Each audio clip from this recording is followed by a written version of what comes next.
দর্শক সবাইকে আমন্ত্রণ শুরু করছি আজকের Walton smart fridge presents entertainment 24 দেশ বিদেশের বিনোদনের নানা খবর সাথে নিয়ে আছি আমি শাহরিন জেবিন।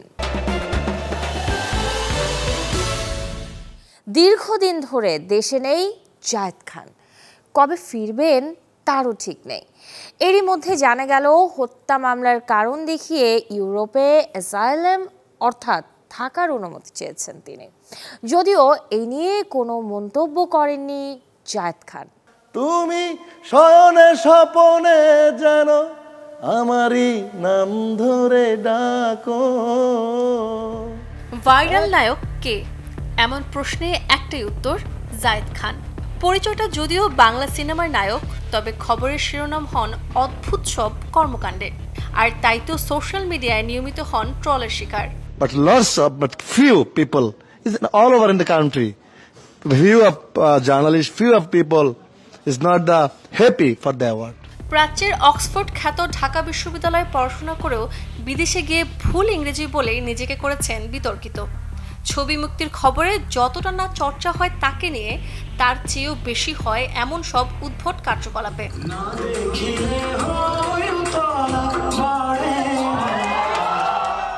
সুন্দরী প্রতিযোগিতার মঞ্চ থেকে বিদেশের সমুদ্র পার, সবখানি ডিগবাজি দিয়ে আলোচনা সমালোচনার জন্ম দেন চলচ্চিত্র শিল্পী সমিতির সাবেক এই সাধারণ সম্পাদক।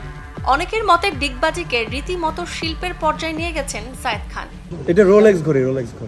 এই স্যুটটা দেখছো, এটা রয়্যাল মালাবার থেকে কিনে নিয়েছি, রয়্যাল মালাবার। হাতে রোলেক্স ঘড়ি কিংবা স্বর্ণের আইফোন অথবা গায়ে রয়্যাল মালাবারের পোশাক জড়িয়ে মূল্য নিয়েও ট্রল হয়েছেন জায়েদ খান। যদিও তার ভাষ্য, তার মাধ্যমে যদি কেউ অর্থ উপার্জন করে তাহলে ট্রল হতে তার আপত্তি নেই।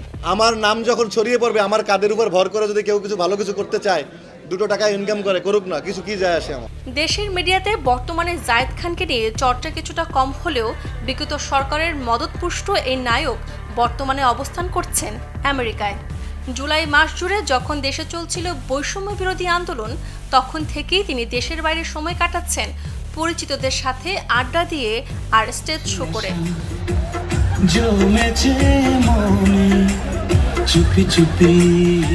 কিন্তু অনেকেই বলছেন তার এই দীর্ঘ সময় বিদেশে অবস্থান ইঙ্গিত দিচ্ছে অন্য কিছুর। বিগত সরকার পতনের পর দেশে জায়েদ খানের নামে মামলা হওয়ায় গ্রেফতার এড়াতে তিনি নাকি রাজনৈতিক আশ্রয় চেয়ে অবস্থান করছেন ভিন দেশে। এখন দেখার বিষয়, আসলেই কি বিদেশে থেকে যাবেন আওয়ামী লীগের সংস্কৃতি বিষয়ক উপকমিটির এই ডার্ক সাইটের সদস্য, নাকি সুযোগ বুঝে ফিরবেন নিজ দেশে। Desk report, channel 24। অবশেষে খুলে দেয়া হচ্ছে বাংলাদেশ শিল্পকলা একাডেমি, তবে পুরো দমে নয়, স্বল্প পরিসরে। সরকার পতনের পর থেকে রীতিমতো স্থবির হয়ে আছে বাংলাদেশ শিল্পকলা একাডেমির কার্যক্রম। গেল মাসে নতুন মহাপরিচালক যোগদানের পর চলতি সপ্তাহে শিল্পকলায় যোগ দিয়েছেন নতুন 6 পরিচালক। তারই ধারাবাহিকতায় জাতীয় নাট্যশালা মিলনায়তন ও মহড়া কক্ষ স্বল্প পরিসরে খুলে দেওয়ার সিদ্ধান্ত নিয়েছে কর্তৃপক্ষ। আগামী শুক্রবার স্বল্প পরিসরে খুলবে একাডেমির জাতীয় নাট্যশালার মূল থিয়েটার হল ও 2টি মহড়া কক্ষ। তবে হল ও মহড়া কক্ষ বরাদ্দের ক্ষেত্রে বিদ্যমান নীতিমালার পাশাপাশি বিরাজমান পরিস্থিতি বিবেচনায় বিশেষ কিছু সতর্কতা অবলম্বন করার কথাও উল্লেখ রয়েছে। সঙ্গীত শিল্পী ইভা রহমানের বিরুদ্ধে হয়েছে 500 কোটি টাকার মামলা। রপ্তানিমুখী তৈরি পোশাক শিল্প খাতের শিল্পপতিকে নিয়ে সম্পত্তি জবরদখলের মিথ্যাচারের অভিযোগে তার বিরুদ্ধে ঢাকার 5ম যুগ্ম জেলা জজ আদালতে মামলাটি দায়ের করেন ফকির গ্রুপের ব্যবস্থাপনা পরিচালক ফকির আখতারুজ্জামান।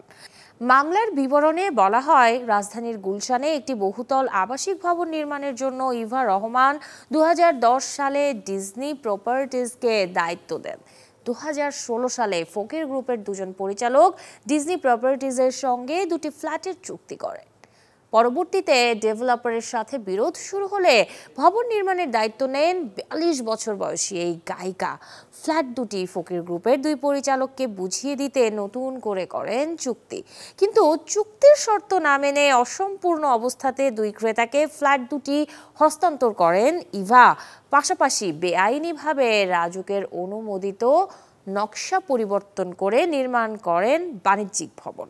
বিগত সরকারের সাথে রাজনৈতিক সংশ্লিষ্টতায় এসব প্রভাব খাটান শিল্পী ইভা রহমান। নকশা পরিবর্তনের অভিযোগে রাজুক একাধিকবার তাকে নোটিশও দেয়, কিন্তু এই নোটিশ আমলে না নিয়ে রাজনৈতিক পট পরিবর্তনের সুযোগে ইভা রহমান উল্টো ফকির গ্রুপের বিরুদ্ধে বিভিন্ন গণমাধ্যমে ফ্ল্যাট জবরদখলের অভিযোগ করেন। এদিকে ফ্ল্যাট দুটির মালিকানা এবং শান্তিভঙ্গের অভিযোগে ইভার দায়ের করা মামলা আদালত খারিজ করে দিয়েছেন। একটি সুবিধাবাদী গোষ্ঠী রাজনৈতিক পট পরিবর্তনের সুযোগে বিভিন্ন রাজনৈতিক নেতার সাথে ফকির গ্রুপের নাম জড়িয়ে বিশেষ সুবিধা নেওয়ার চেষ্টা করছে। এছাড়া ইভা রহমান আওয়ামী লীগের সাথে রাজনৈতিক সংশ্লিষ্টতা পরিচয় গোপন করে গণমাধ্যমের মিথ্যা বিবৃতি দিয়ে সুবিধা নেওয়ার চেষ্টা করছেন। দেশের অর্থনীতির অন্যতম মেরুদণ্ড হচ্ছে এই রপ্তানিমুখী তৈরি পোশাক খাত। একে ধ্বংস করার জন্য কুচক্রী মহল কাজ করে যাচ্ছে। অন্য অনেকের মতো ফকির গ্রুপও এই ষড়যন্ত্রের শিকার। গত ৩ দশকের বেশি সময় ধরে ফকির গ্রুপ সুনামের সাথে তৈরি পোশাক রপ্তানির সাথে জড়িত। একাধিকবার জাতীয় রপ্তানি ট্রফি অর্জন করেছে। এসব অর্জনের নস্যাৎ করার জন্য কিছু মহল রাজনৈতিক রং দেবার চেষ্টা করছে, যা দেশের অর্থনীতির জন্য হুমকি। ২৬ বছর আগে আজকের দিনেই পৃথিবী ছেড়েছেন বাংলা চলচ্চিত্রের নায়ক জসিম। ১৯৯৮ সালের ৮ অক্টোবর মস্তিষ্কে রক্তক্ষরণ হয়ে মৃত্যুবরণ করেন এই অ্যাকশন হিরো। এই নায়কের স্মরণে আজ বিএফডিসিতে মিলাদ ও দোয়ার আয়োজন করেছে চলচ্চিত্র শিল্পী সমিতি। বাদ আসর সমিতির কার্যালয়ে অনুষ্ঠিত এই আয়োজনে উপস্থিত ছিলেন চলচ্চিত্র শিল্পীদের সভাপতি মিশা সওদাগর সহ আরও অনেকেই। জসিমের জন্ম ১৯৫০ সালের ১৪ আগস্ট ঢাকার নবাবগঞ্জে। স্বাধীনতা যুদ্ধে পাক বাহিনীর বিরুদ্ধে করেছেন মুক্তিযুদ্ধ। চলচ্চিত্রে তার অভিষেক দেবর সিনেমায়, তবে নায়ক হিসেবে রূপালী পর্দায় ধরা দেন মোকাবেলা ছবিতে। ভিকি বিদ্যা কা वो वाला ভিডিও ছবির নামটাই যখন এমন, তখন অনেকেরই মনে প্রশ্ন ছিল, পরিবার পরিজন নিয়ে উপভোগ করা যাবে তো এই সিনেমা? এমন সংশয় দূর করে নির্মাতা রাজ সিন্দেলিয়ার ভিকি বিদ্যা কা वो वाला ভিডিও মুভিটি পেল ইউএস সার্টিফিকেট, মানে সব বয়সী দর্শকই দেখতে পারবে এটি। দর্শক আগ্রহ তৈরি করতেই মূলত ছবির নামটা এমন রাখা হয়েছে, তবে এর গল্প একেবারেই পরিচ্ছন্ন, যার প্রেক্ষাপট সিনেপ্রেমীদের নিয়ে যাবে ৯০ দশকের রোমান্টিক আবহে। আর তাই তো ভারতের central board of film certification CBFC ছবিটাকে দিয়েছে ইউএস সার্টিফিকেট। ১১ অক্টোবর প্রেক্ষাগৃহে মুক্তি পাবে ভিকি বিদ্যা কা वो वाला ভিডিও, যার প্রচারে দিন ২ মুক্তির আগে হবে না আর কোনো প্রিমিয়ার। বলিউডের সেরা তারকাদের উপস্থিতি আর সাংবাদিকদের আমন্ত্রণ জানিয়ে দেখানো হবে না আগামীর আর কোনো ছবি, এমনটাই জানিয়েছেন বলিউড নির্মাতা প্রযোজক করণ জোহর। করণ জোহর আরও জানান, দর্শকদের জন্য ছবি মুক্তির আগে সেলিব্রিটি আর সাংবাদিকদের জন্য বিশেষ যেই প্রদর্শনী করা হয়, তাতে নাকি ছবির গল্প ফাঁস হয়ে যায়, যে কারণে পরবর্তীতে দর্শকরাও হলে এসে সিনেমা দেখতে অনাগ্রহ প্রকাশ করেন। এমন বাস্তবতায় সিনেমার স্বার্থেই করণ জোহর সিদ্ধান্ত নিয়েছেন, ধর্ম প্রোডাকশনের ব্যানারে আগামীতে আর কোনো ছবির হবে না কোনো প্রিমিয়ার শো, তবে অবশ্যই সাংবাদিকদের জন্য ছবি মুক্তির দিনে আলাদা করে সিনেমা দেখার ব্যবস্থা করা হবে। এদিকে করণ জোহরের এমন সিদ্ধান্তে নিন্দুকেরা বলছেন, ছবির কাঙ্ক্ষিত লভ্যাংশ তুলতে না পেরেই নাকি খরচ কমাতে প্রিমিয়ার শো বন্ধের ঘোষণা করেছেন করণ। দর্শক, এই ছিল ওয়ালটন স্মার্ট ফ্রিজ প্রেজেন্টস আজকের এন্টারটেইনমেন্ট 24 এর আয়োজনে। বিনোদনের সব খবর জানতে ভিজিট করুন আমাদের ফেসবুক পেজ এবং ইউটিউব চ্যানেলে। কাল ঠিক একই সময়ে আবারও দেখা হবে, সেই পর্যন্ত সবাই ভালো থাকুন, অবশ্যই চ্যানেল 24 এর সাথেই থাকুন।